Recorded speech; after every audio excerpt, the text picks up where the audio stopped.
सेनयोरुभयोर्मध्ये रथं स्थापयाम्यच्युत यावदेतान्निरीक्ष्यहं योद्धुकामनो व्यवस्थान कर्मया सह योद्धव्यमस्मिन् न समुद्यमे।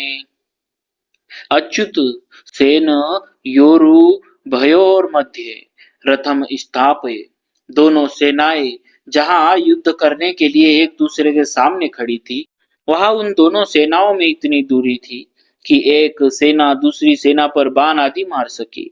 उन दोनों सेनाओं का मध्य भाग दो तरफ से मध्य था। सेनाएं जितनी चौड़ी खड़ी थी, उस चौड़ाई का मध्य भाग और दोनों सेनाओं का मध्य भाग, जहां से कौरव सेना जितनी दूरी पर खड़ी थी, उतनी ही दूरी पर पांडव सेना खड़ी थी। ऐसे मध्य भाग में रथ खड़ा करने के लिए अर्जुन भगवान से कहते हैं, जिससे दोनों सेनाओं को आसानी से देखा जा सके। सेनयोरु भयोर मध्य पद गीता में 3 बार आया है। यहाँ इसी अध्याय के 24वें श्लोक में और दूसरे अध्याय के 10वें श्लोक में 3 बार आने का तात्पर्य है कि पहले अर्जुन शूरवीरता के साथ अपने रथ को दोनों सेनाओं के बीच खड़ा करने की आज्ञा देते हैं। पहले अध्याय का 21वां श्लोक। फिर भगवान दोनों सेनाओं के बीच में रथ को खड़ा करके कुरुवंशियों को देखने के लिए कहते हैं। पहले अध्याय का 24वां श्लोक। और अंत में दोनों सेनाओं के बीच में विषाद मग्न अर्जुन को गीता का उपदेश देते हैं। दूसरे अध्याय का 10वां श्लोक।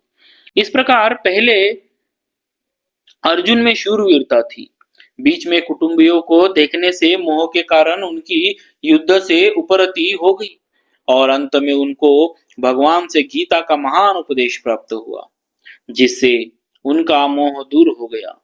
इससे यह भाव निकलता है कि मनुष्य जहाँ कहीं और जिस किसी परिस्थिति में स्थित है, वही रहकर वह प्राप्त परिस्थिति का सदुपयोग करके निष्काम हो सकता है, और वही उसको परमात्मा की प्राप्ति हो सकती है। कारण कि परमात्मा संपूर्ण परिस्थितियों में सदा एक रूप से रहते हैं।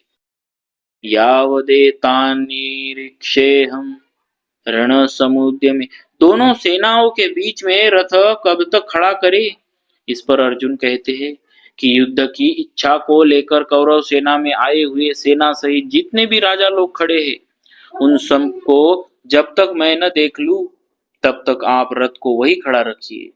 इस युद्ध के उद्योग में मुझे किन किन के साथ युद्ध करना है, उनमें कौन मेरे समान बल वाले हैं, कौन मेरे से कम बल वाले हैं, और कौन मेरे से अधिक बल वाले हैं, उन सबको मैं जरा देख लूं।